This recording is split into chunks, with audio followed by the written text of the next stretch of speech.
If you want to record sounds on the Xiaomi 15T and 15T Pro, what you can do is you can go to the app drawer, and then over here we need to find the recorder.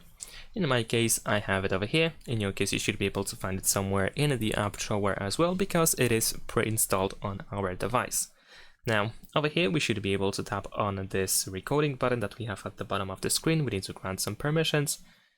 There we go. We can also enable AI subtitles as well for recording audio to recognize voice audio if you wanted to. And as you can see, now we are recording ourselves. We can also add bookmarks if you want to.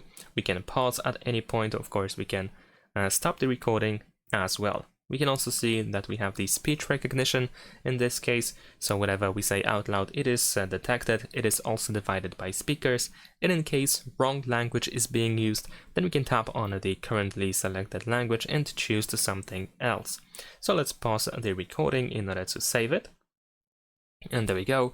Now, as you can see, we can tap again on our recording in order to open it back, to play it back. We can also show the voice print, we can show the text back again, we can see the transcription and the AI summary, which is generated after a couple of seconds. This actually depends on the length of the recording. And that is pretty much it. More options are, of course, accessible over here in the upper right corner, like the translation, for example. We can also tap on these three dots in order to find some more stuff in here. And that is pretty much it. Thanks for watching, leave a like and subscribe.